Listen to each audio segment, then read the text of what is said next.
I don't know kind of where to start. I mean, I kind of gave you guys a little overview about myself earlier, but I'm a union electrician, IBW 481. I have a minor in political science, and this is my second time running in-house District 93. Granted, it's the first time with the new maps.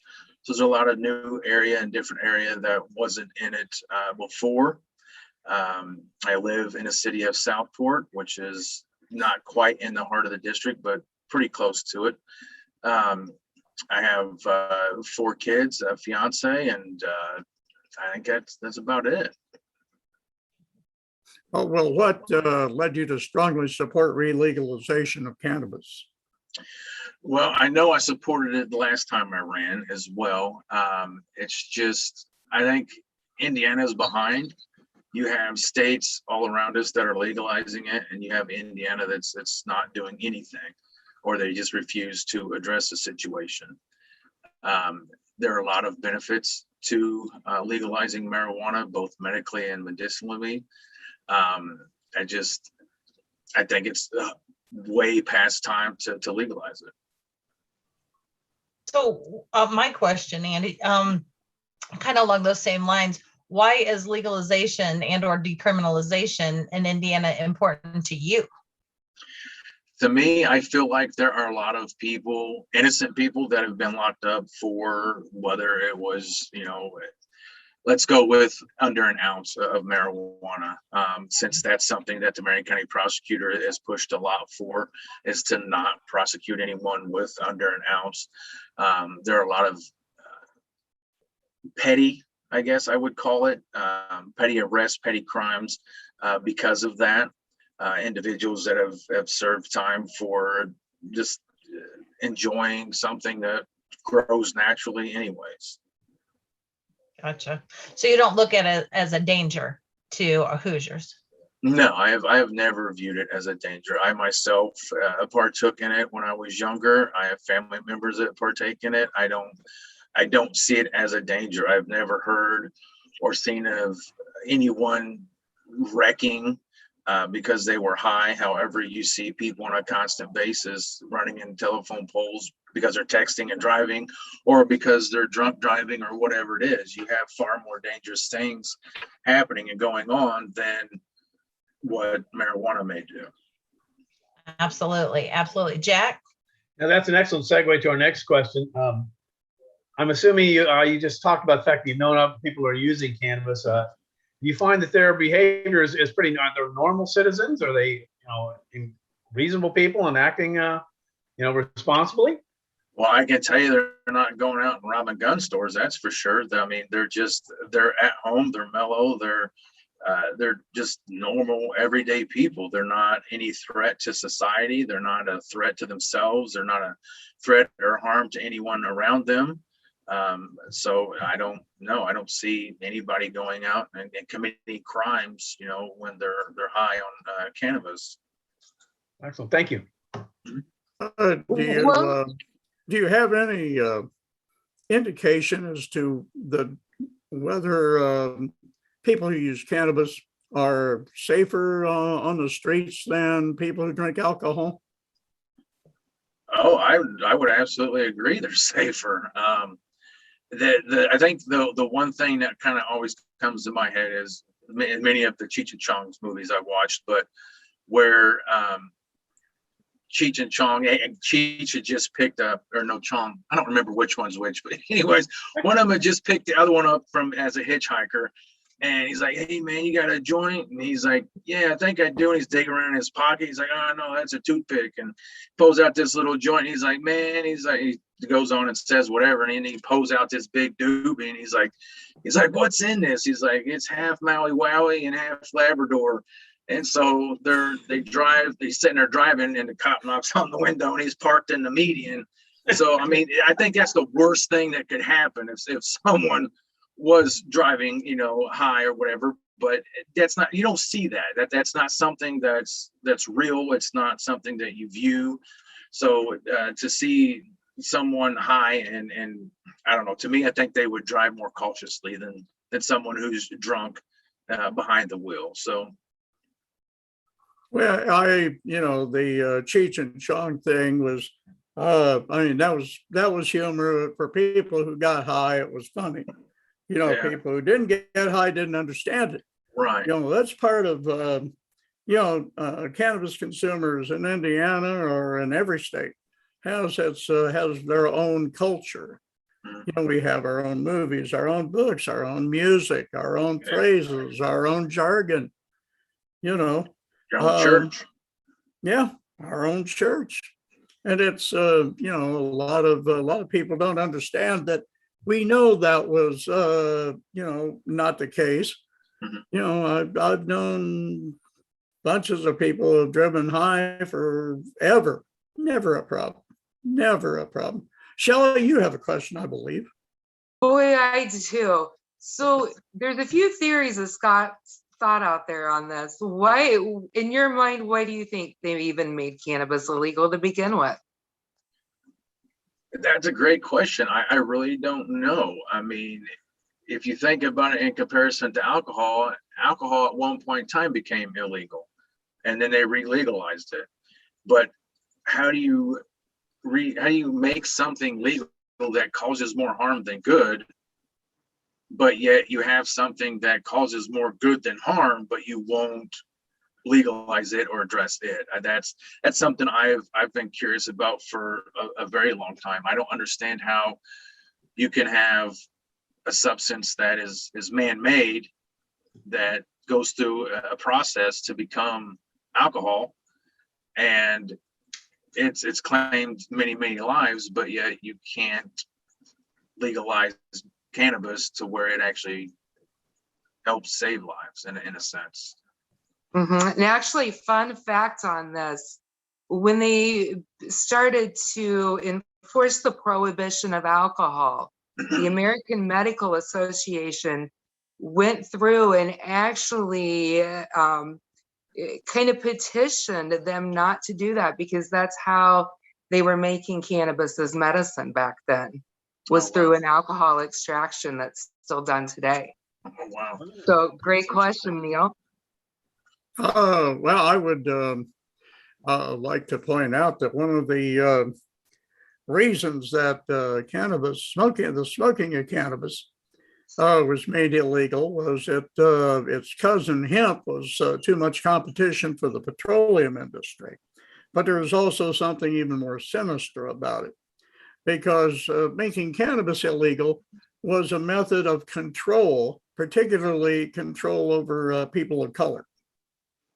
And still to this day, 4 times more Black people are arrested than white people, and pretty much across the board, when usage rates are about the same. So it's cannabis is being kept illegal, in part at least, because it's racist and it controls Black people, and that's not tolerable. We can't tolerate that in this society. Neil, you have a question? What's that? Neil, I think you have a question. Oh, is it my turn already? Yeah. Okay. Are you aware that there is a system in all human and animal bodies that responds only to cannabis? I was not aware of that. It's called the endocannabinoid system. Okay. Maybe Shelley can tell us about that. Yeah, that's what I was going to say. Shelley, excuse me for interrupting, Neil. No, that's fine. Oh, well, I'd be happy to. Actually, it's kind of what we term the ECS, the endocannabinoid system. And what it is, and they've known about this ever since at least I graduated high school. So it's been a long time. And it's not taught in the medical schools as of yet because of the legal status of cannabis. But there is a whole system within your body that is designed with receptors for these products and this plant. Some of them involve the central nervous system. Some of them involve pain control. As a matter of fact, your endocannabinoid system is activated once your mother gives birth. It's produced in her breast milk at childbirth. This is something that is naturally in our bodies. Cannabis is made for us. We are made for it, as well as our pets. And I'd be happy to answer any more questions, but I'm going to hand it back to you, Neil. All right. Yeah, the endocannabinoid system is often triggered, if you will, by things like CBD and the other cannabinoids that they've been able to extract and use. So that's why the current CBD Delta 8 thing is important to legalization. Shelley, I'm sorry, Denise, you've got a question, I believe, don't you? Yeah, so the MORE Act's been floating all around the House and the Senate and getting bounced around. It looks like it's really gaining momentum, but who knows when that's going to happen. Do you think that Indiana can legalize it even if the federal government doesn't? Absolutely. Yeah.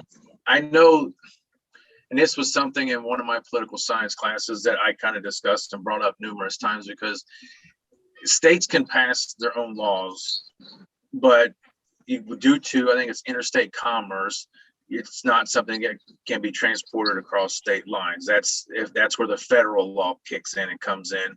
That if the federal law were to legalize it, then it could be, it could cross state lines. I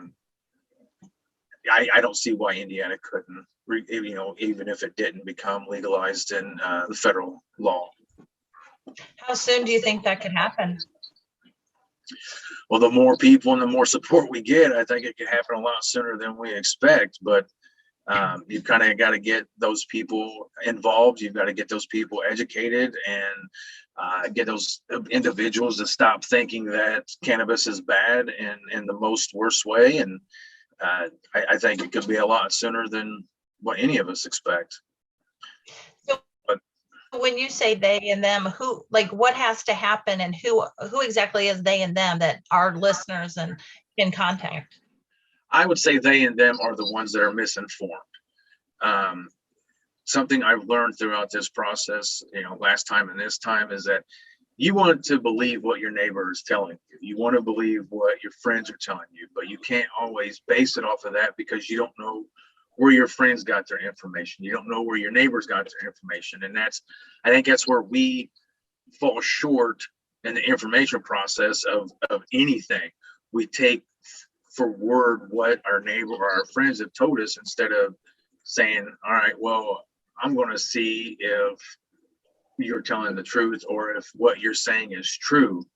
And something that's not completely related. I was told years ago that Bobby McFerrin had passed away. The guy that's saying, don't worry, be happy. He committed suicide. I was told that by someone else. I don't know how many people since then I've told, hey, Bobby McFerrin committed suicide. The guy saying, saying, don't worry, be happy. And then I took it upon myself to look it up. And I'm like, well, I've just told a lot of people the wrong thing. He's not dead. He didn't kill himself. There's no suicide. So I just think that that's what we have to do, instead of just taking everybody's word for granted, which is what we want to do, because as all of us know, we're stretched on time. If we have kids, I've got 2 kids here that are in baseball and softball. One's at practice, the other one's not. The one's got a game, the other one's got a practice. So we're just running around, and we don't take the time to look for the information ourselves. And that's what we, as the uninformed individuals, need to do, is stop taking everybody's word for it and do our own research as well. So, we do live in a day and age of the internet. Google is, in your phone, on your phone, in your hand, tablet, computer, whatever it is that you have, it's available for you to search for too. So, Andy, I'm so glad to hear you put it that way. I've learned a lot from the candidates that we've been interviewing, just different viewpoints and everything. And that's so true. I think all of our politicians out there that are not for cannabis, they only know what they've been heard. The Reefer Madness movie from the 20s, 30s, whatever it was. And, all the false reporting. And that's what their grandparents heard. That's what their parents heard. That's what their parents told them. So that's so true. They haven't heard the truth. So thank you, Andy, for bringing that up. Neil?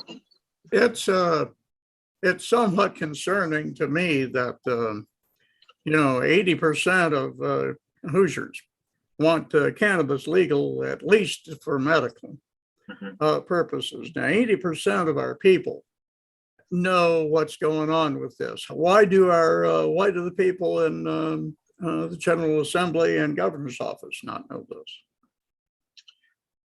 That's a great question, and that's something I've kind of tried to figure out myself as well. Just today, I was thinking about it. It's just the lobbyists that are against the legalization of marijuana, and I've had these conversations with people before, especially on the medical field, or not the field, but just the medical side. I've done electrical work at Lily's for different contractors and things like that, and I've talked to them about the legalization of marijuana and cannabis, and they're like, Lily's and these other drug manufacturers aren't going to let it happen, because if it does, it's going to affect them and impact them and the medicines that they make and the things that they do. Because as all of us here know, even just medical marijuana legalization, it's going to, I wouldn't say it's a cure all, but there's a lot of things that it does cover and that it does in fact help with. Well, are you aware that Eli Lilly and Park Davis in 1903 developed a cannabis strain called Cannabis Americana? I did not know that. And they made it right 20 miles east of Indianapolis at Lilly's research farm. Huh. So what happened with it? Well, it was, that's what Lilly made all their money off of up until 1937, when it was de facto made illegal. And it was taken out of the pharmacopoeia by 1939. Eli Lilly himself wrote about the wonders of cannabis as a medicine for his doctoral dissertation.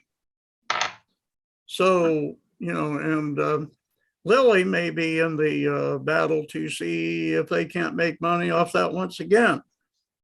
Yeah. So it's, we may have to start cutting Eli Lilly some slack here. Yeah. Jack, I believe you got a question, don't you?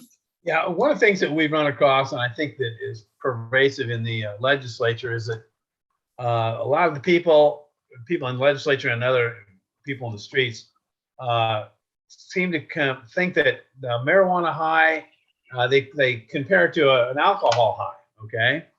And I think that's wrong, but do you think that most people understand there's a difference? I don't think they do, unless you've been high off of cannabis or been drunk, high from drunk. I don't think you would know the difference, or that you would know that there is a difference. Just in my memory alone, I know for a fact there's a huge difference. I mean, when I was drunk, it was bad. It was, I couldn't operate or function, stumbling, falling down. But the times that I did smoke cannabis, I didn't have a problem keeping my balance. I didn't have a problem operating a vehicle or whatever. Not that I did drive drunk, but it was just no way for me to do that if I were drunk. Yeah. So there's a big difference, and I don't know. I can't speak for cannabis completely and fully, but I know, and it took me a while to understand why, we get hung over when we drink so much. And when I found out, when I did a little research on my own, is because alcohol basically takes water from your body. And if you don't drink any water while you're drinking, that drunk actually becomes worse than what it should be. But if you were to kind of offset some of it with water, then it wouldn't be so bad. Not very many people know that or knew that, but I don't think that that's the case with cannabis. Yeah, you might get a little cotton mouth and you just need some water to douse your mouth down with, but you're not doing it to offset any of the impairments or the effects of cannabis at all. Yeah, and I think that one of the things that the legislature keeps trying to do is pass a law saying if you have a certain amount of cannabis in your bloodstream, then you're deemed intoxicated, and there's just no way to do that. It's not comparable with alcohol. So. No. Thank you, Andy. You're welcome. Yeah. All right. So you are aware then that cannabis is actually considered safer than alcohol at this point. But what about in relation to, well, a lot of other substances? For example, the chips on the grocery store shelf, or the McDonald's and the Dairy Queen, or the LSD and heroin. Kind of, where's that knowledge level with yourself and others? Well, I think especially with the food we eat, I mean, it's causing an impact. You know, like you said, the food from McDonald's, you know, it's may not really even be food. People have done, you know, it's been shown and proven that, you know, a hamburger is sat in a bag or whatever for years, and it stays the same. It doesn't change anything. So, and yet we're happy to put that in our body, and it's like, oh, McDonald's fries, oh, we got to get them. It's just, but who's to say that it's really food? And yet we just ingest it, and we just go about our life and our business.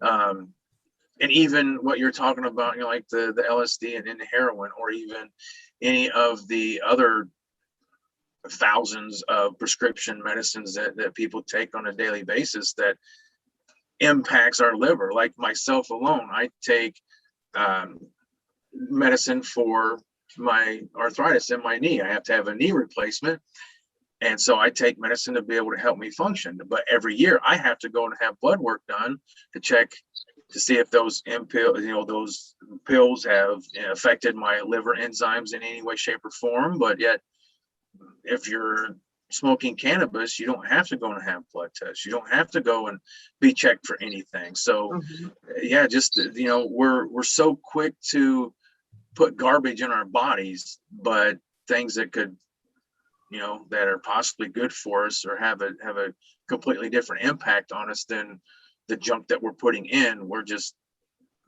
shying away from it. Absolutely. Neil? You're muted, buddy. Neil, you're muted. Sorry about that. There you I go. need 3 hands. Cannabis has never killed anybody in the history of mankind. Alcohol kills about 400,000 people every year. You know, cannabis is safer than water. You can drown, you can drink too much water and die, but it's not possible to smoke enough cannabis or to intake enough cannabis to die. So it's, you know, been quite maligned in that manner as well. Andy, why do you think there's such resistance to cannabis legalization? I mean, the information's out there. We've had this information out there for decades. Why are people ignoring it? I'll be blunt. I'm normally a blunt person. You got uptight people that are just these, and I don't want to say Christians because it's not all Christians, but you just have uptight individuals that think it's such a bad thing to smoke cannabis. And I think that cannabis just over the years has just got a bad publicity. And if that could be changed, maybe it could be changed for those individuals, those uptight individuals that think that just cannabis is just this terrible, awful thing and that it should never be used. But other than that, that's my best guess. Is just, and like I said, I'm just going to be blunt. That's my opinion. It may not align with everyone else, but it's just kind of how I see it. And one of the big dangers I've seen that you alluded to earlier as well is the fact that the stigmatization and the fact that the worst thing about this is that propaganda works. If you keep telling a big lie often enough, after generations, people automatically assume, hey, marijuana is bad. Yeah. It's okay to arrest people for that. And they don't think it through. So that's one of the big dangers. And one of the other things I think personally, after working with the legislature for years and years, is that they really like arresting people. They like that power of arresting people, and it feeds coffers for county governments to arrest people and put them in the And I think, Denise, you've had some experience with this. That Absolutely. it's a money raiser for them, and they just don't want to do anything that's deemed progressive or it's going to threaten their money trail for arrest of possession. Yeah, that's a Yeah, good point. I didn't think about that. Darren Kinzer last night went into a lot of detail about the Lawrence County situation, and that's mirrored in many, many other counties. People, one, cannabis is a control measure against people, and two, it's a money raiser. Fines and fees, civil asset forfeiture. Civil asset forfeiture, you don't even have to be arrested for the police to come in and take your stuff. They just have to say, I think you bought that computer with the money you made selling pot. And I'm just going to take it. And you got to prove to the court that you paid for it with legitimate money. Wow. How many, think about this, how many things sitting in your house right now can you prove that the money you paid for that object was made legally? You can make a supposition like, hey, I make a paycheck every week, but there's not really proof that you didn't spend some money that you made illegally on that. And they can take it, it's up to you to prove that it is legal. Would you be willing to back a bill or back legislation that would put an end to that? Oh, absolutely. I mean, like you kind of pointed out that, any of us, even myself, if I don't do cannabis to this day, but they could, after seeing this, they could come in like, oh, we believe that you sold drugs, but that's not the truth. I can show you where a paycheck was deposited into my bank account, but if they're going to still try to come at me and say, oh, well, you can still say that it was purchased with drug money, but absolutely, I would support that.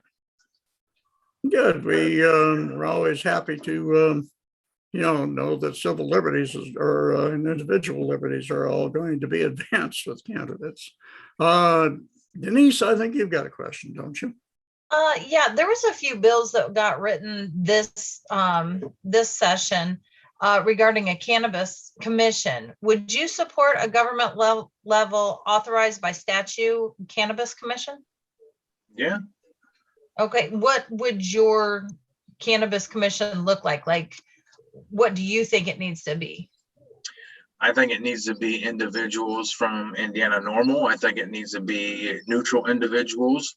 I think it just needs to be individuals that are willing to work together to understand and kind of show here's all these statistics, here's all this research, here's all this information that you need to make your decision that this stuff, cannabis is not something that's harming people. Cannabis is not something that's impacting people in a negative way or negative fashion. So I just think that it needs to be a joint effort from several different individuals.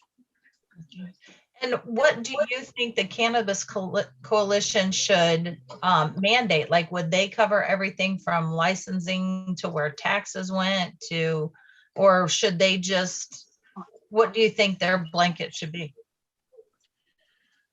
Honestly, I think maybe it should be everything. As far as, well, you could have little subsidies within the subsidies, so to speak. You could have somebody that's responsible, like little blankets. Somebody's responsible for the licensing, someone that's responsible for the taxes. It can be broken down instead of having just one entity, so to speak, be responsible for everything. And in that way, maybe it would be a little easier to track down and trace if something did go wrong or someone was abusing the power or system as it may be. So maybe subcommittees inside of the coalition? Yes. Okay, that sounds great, because that's one thing we've really fought for. We really think that legalization is going to happen. Mm-hmm. It would be nice to have everything set in place first. Yeah. So, yeah, that's definitely something we've been trying to fight for, and we can't even get that. So it's been rough. Yeah, I'm sure. Well, right now we're going to take a commercial break, and so we can make a little bit of money, so we can stay on the. I don't know, I guess stay on the stream is the proper term these days. I was used to saying staying on the air, but all that. But we'll be right back with Andy Miller in just a little bit.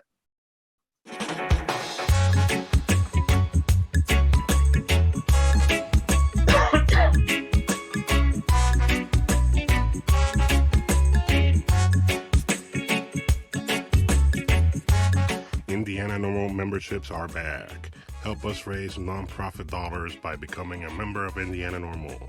The money raised will be used to educate the public about cannabis reform in Indiana, only for $25 a year. Visit www.indiananormal.com.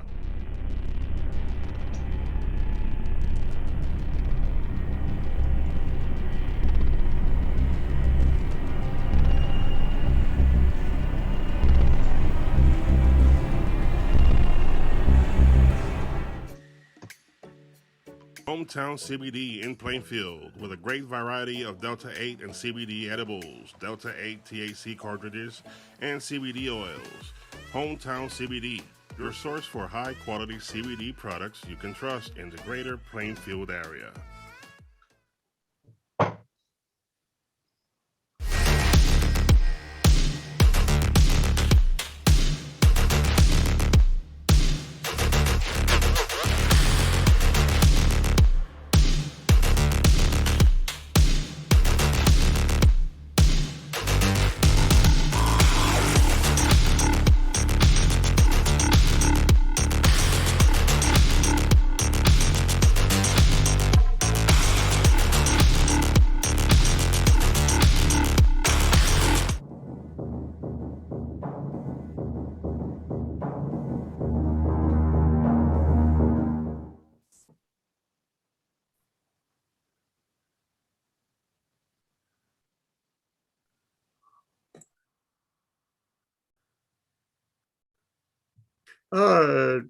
Jack, I thought you wanted to do a little bit of backup on a little bit more on the Cannabis Commission. Well, the Cannabis Commission, I think, is an excellent idea because it really doesn't threaten anybody. And we're not asking to change any laws or do anything drastic. All it is saying, hey, we want to think about this. We want to talk about this in the future. Now, any organization, whether it's a government organization, whether it's a not-for-profit, whether it's a business, has to be thinking about the future. If you're not thinking about the future and what's going to happen a year, 3 years, 5 years down the road, you're not doing a good job of maintaining and managing your organization. So the Cannabis Commission, I think, is crucial to at least talk about where we might want to go when it does become legal federally. What are your thoughts on that, Andy? Do you think that makes sense? Absolutely, it does. You kind of have your ducks in a row, so to speak. Like you said, as a business, and technically it is a business. People, with the legalization of cannabis, it would be a business for a lot of people. And you kind of have to know where you want to go and how you want to go with it. It's something that just it's a good business practice to do. So yeah, I would agree. Thank you. You're welcome. Shelley, you have a question. Oh boy, I've got a fun one too, Neil. Hot dog. We're just talking about the elephant in the room for everybody at home. So if you were to have a chance to introduce a bill to re-legalize the cannabis in Indiana, how do you feel about some home grow laws? Well, if you do homegrown, is it going to be taxed? Is this something that, it's going to be a revenue for someone? I would support it to be grown at home, but then if you start selling it, then you got to get into, taxes and becoming a dispensary like anyone else, and doing, doing the same thing as they do. But if you're just growing at home for your own personal use, then yeah. Very good. Do you have a plant count in mind? A plant count? Well, considering the fact that I've only seen plants when they were probably about this tall, I'm not really sure how big they get, but judging by the plants behind Neil and his picture, those seem to be quite rather large. So This is His my backyard, by the field way. this is my field of dreams. Neil's is kind of more of an indoor grow. Some of the outdoor grows in Michigan, these things get as tall as trees. They're wow. huge. The Wow. yield can be quite a bit. Okay. And then also not knowing like how much you can get off of each plant, not knowing that either. I don't know, maybe 10, 15.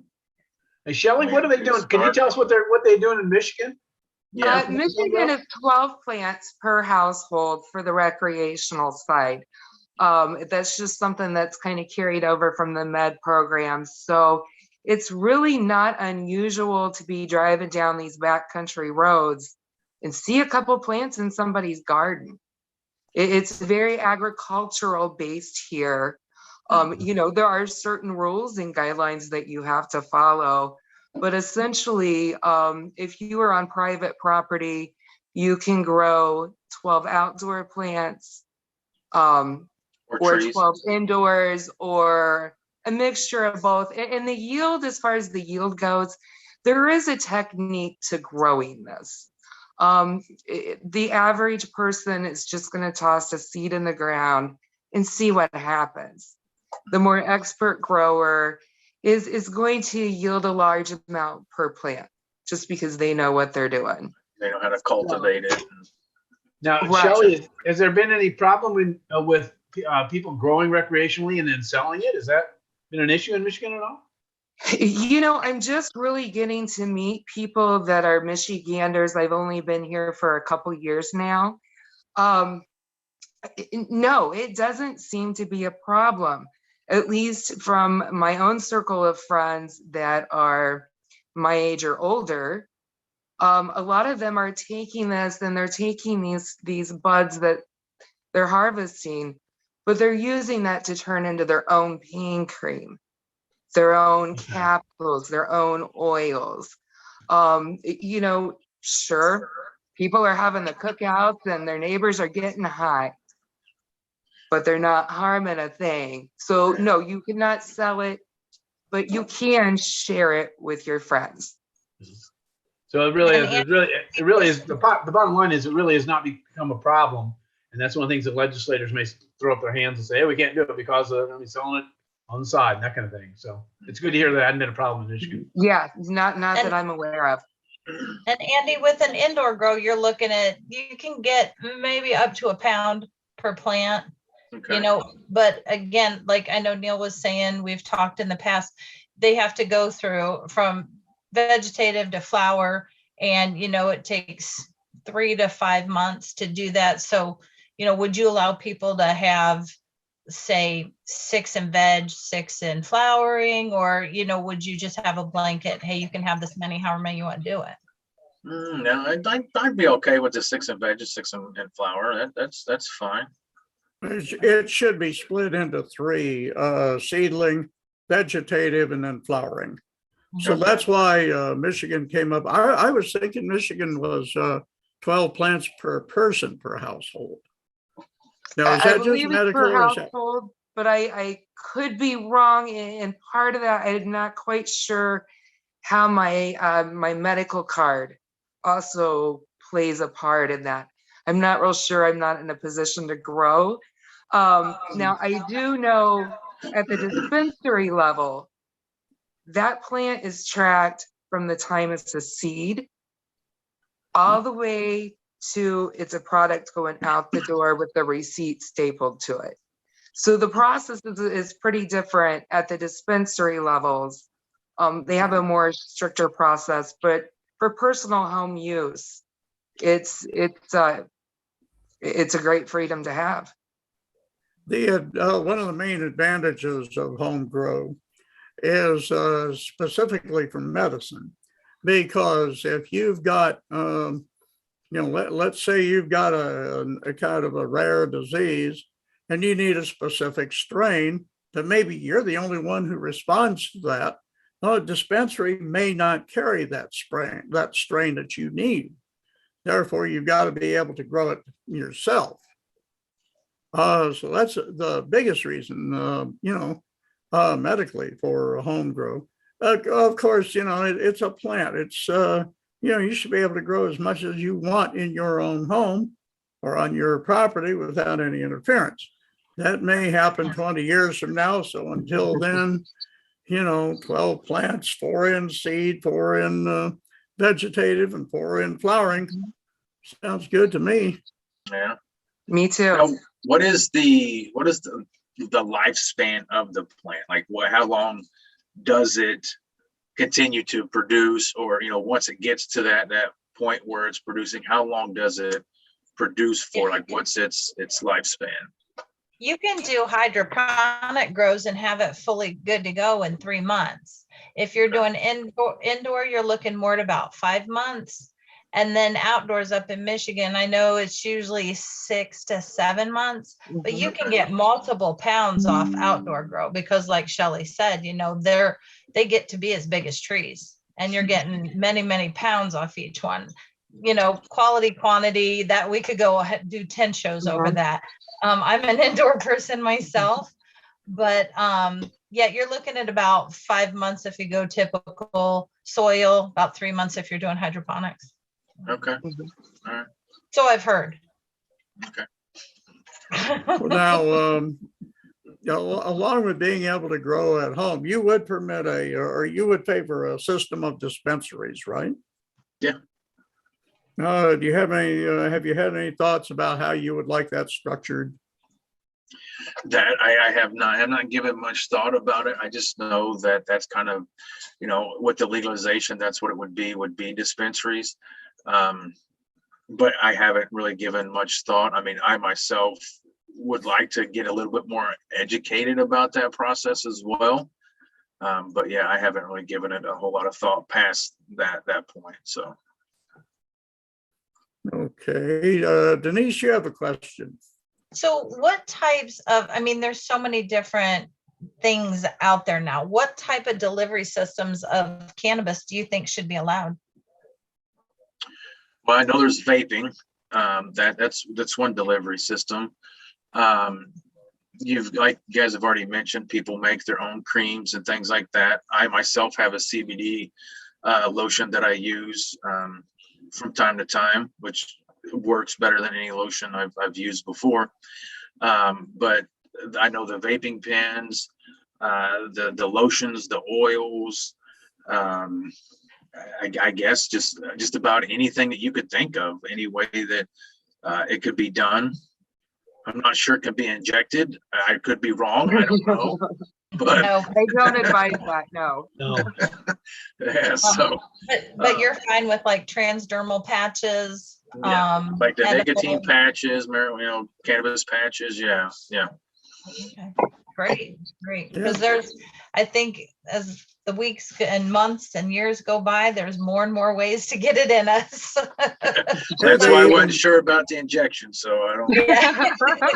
Right now, no, but you never know. Give it time. All I thought you could do is smoke it. That's all I knew. Yeah.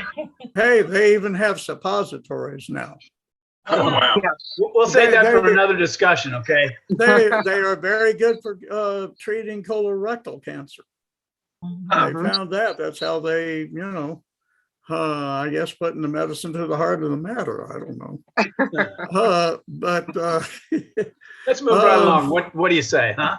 Jack, to you. Thank you. Okay, now what about those people who are eligible for medical cannabis? Do you think that it should be set up and that any doctor can prescribe it for any ailment, or should the legislature get in and say it's only available for certain conditions? No, because I think you get into stating that it's only for certain conditions. I think you start causing troubles and issues because there are a lot of things that there are benefits for it, and it's not just, oh, we have these and we're just going to put them under this umbrella and that's it. Years ago, when I was a kid, ADHD wasn't an issue. mental illness wasn't an issue. Today, look at what we have. You have ADHD, you have depression, you have mental illness, you have anxiety, you have insomnia. So it seems like, I don't know how often, but every so often we have a new diagnosis, if you will, or a new medical condition or a new thing coming out that I think just trying to restrict it to say, these 5 things, it's going to be even more of a fight when new things come up and that we want to treat them with cannabis. And then now we got another fight to do whatever. So I think it should kind of be up to the doctor to say, well, what are your symptoms? What's going on? All right, well, let's give this a shot. Let's try this, see where it goes from here.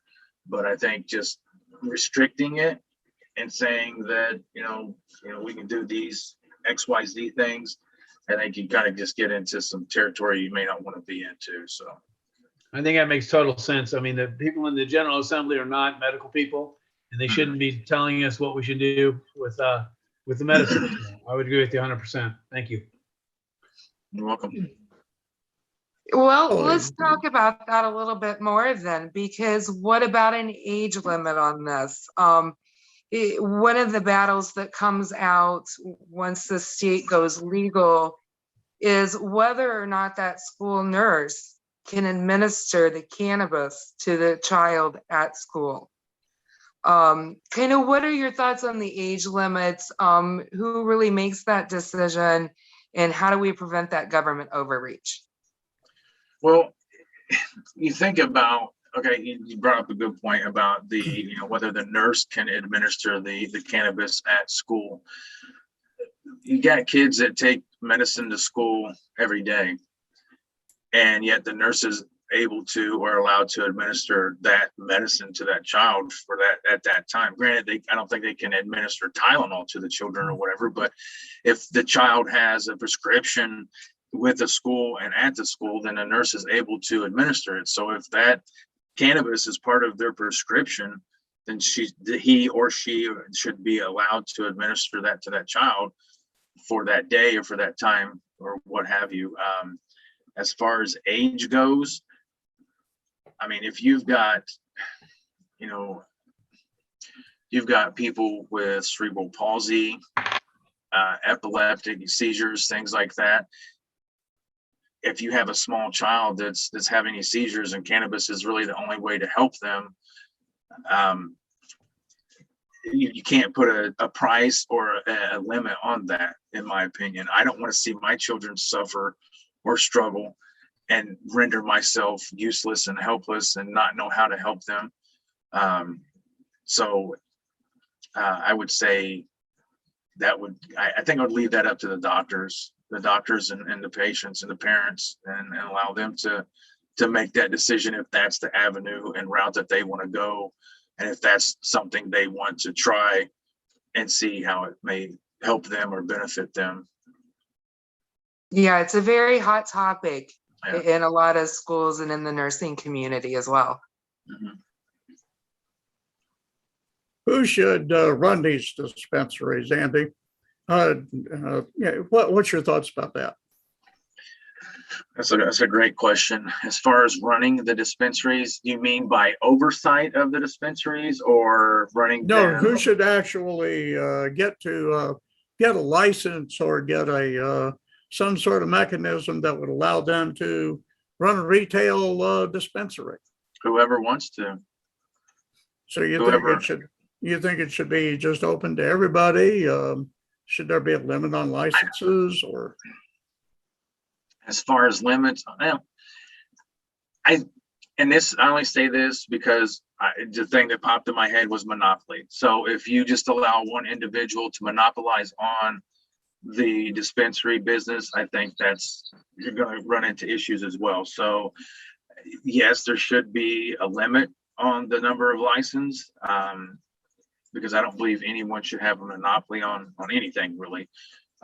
Everyone should be able to have a business that wants a business, or like cell phones, they wouldn't let I think it was AT&T and somebody else, they wouldn't allow them to merge because it would create a monopoly, so to speak. So allowing, kind of keeping that in mind as well. So maybe 5 licenses per business owner to kind of start off with. Because I don't know what things would look like if this were legalized and people would jump on board with opening a dispensary. I don't know what that would look like.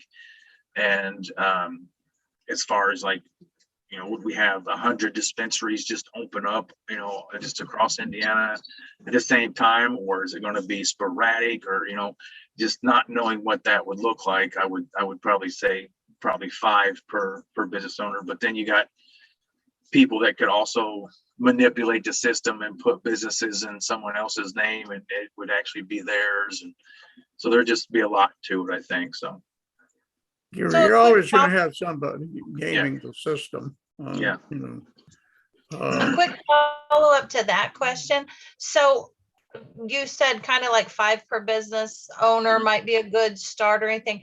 What about guaranteeing that women, minorities, and people of color, especially ones that have been greatly suffered under prohibition, would you set a certain amount back for them, a certain percentage? Would they be first in line? What do you think about that? I think if they wanted to venture into that business, I think they should be first in line.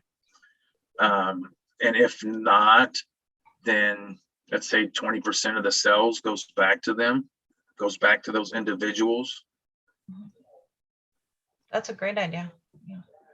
Would you favor more of a, like, say someone maybe needs a year to get things together that's had a record and then probation violation and just that whole snowball effect that we've seen for somebody that has a joint and then it just snowballs?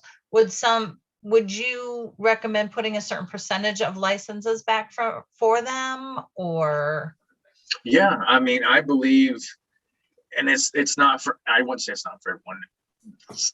Some people come out of the penitentiary system and they never want to go back. And those are the ones that don't want to continue to make the same mistakes. But then you have ones that are deemed what they call lifers or habituals.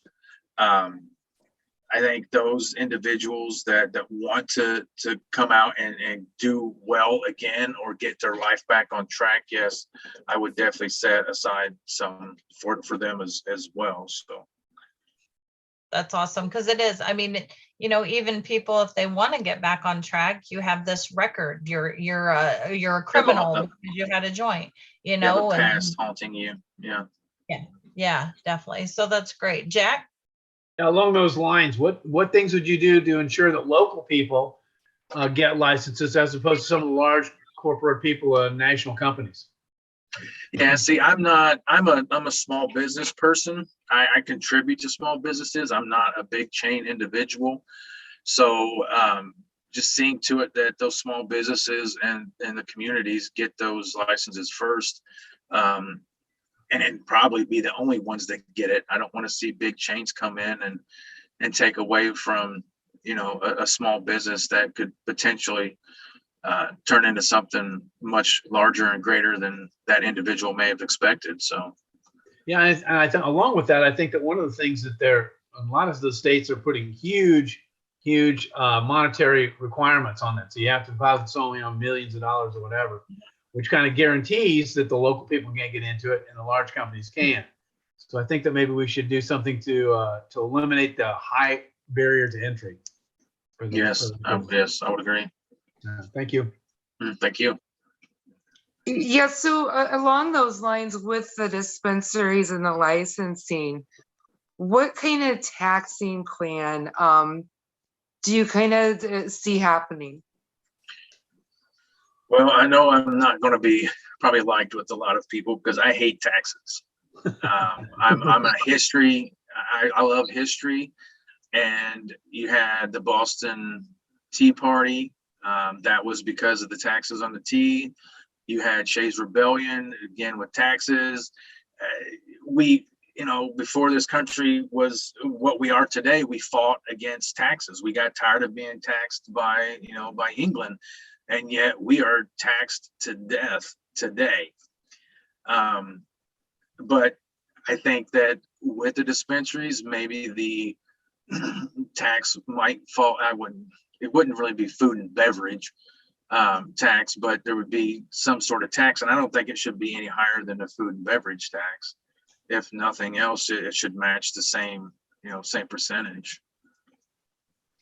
Here in Michigan, we have a sales tax as well as an adult use tax, is Okay. what they call it. I believe the adult use is 16%, but don't quote me Wow. on that because I get a discount for having a med card. So my situation's a little different, but they are definitely taxed. I gotcha. Yeah, that seems high. Well, Yeah, Illinois- Illinois is a little higher. Illinois has 7 taxes on cannabis. Oh, wow. Yeah, it's outrageously high. Prices in Illinois are almost as bad as they are here in Indiana on the illegal market. But you know what though? Last time I was at a dispensary in Illinois, I got a Sunday senior discount of 20%, which amounted to one advantage to getting older. Okay. But that what it boiled down to is that got that price down to about what street prices are here in Indiana. So yeah, there's a lot of taxes in Illinois, but the entrepreneurs are figuring out ways to make it more palatable for the public. So. Mm-hmm. Now, Andy, what should we do with the tax revenues, regardless of how much they are? What should we do with all that tax money? You're talking to somebody that is very, very mad about the infrastructure and the lack thereof. So I think that money could be used to pave roads. It could be used to increase teachers' salaries. Mm-hmm. It could be used to for drug rehab establishments. People that aren't using cannabis but are using stronger drugs. Granted, they could possibly come off those drugs and just do cannabis, but some people are looking for a higher high. So it could be used towards that. I think there's a lot of options that it could be, that revenue could be used towards. It's definitely not going to sit in the bank. I wouldn't want it to sit in the bank. I mean, it's there for a reason. Like this whole Indiana surplus of $5 billion. I mean, we've got the money to fix things that aren't being fixed, and we can afford to pay our teachers more, and it's not happening. That's true. I've wondered about all that money sitting there. They don't, certain people in government sure don't like just looking at money sitting in a bank. Denise, you have a question. I do. So I know you're familiar with Marion County Prosecutor Ryan Mears, and that he doesn't prosecute for, I think it was under an ounce. Correct. So what are your thoughts on that? Well, when he first came out with that is something that I actually talked to him about. And I've even talked to, even some of the Southport police chief here. I spoke to him about it, and, some of the law enforcement was mad about it. But he kind of made a valid point, because he said, when we stop them, we just either confiscate it or dump it out and send them on their way. And I'm like, all right, well then why are you mad about him doing it, saying he's not going to prosecute it, if you at the local level are doing the same thing?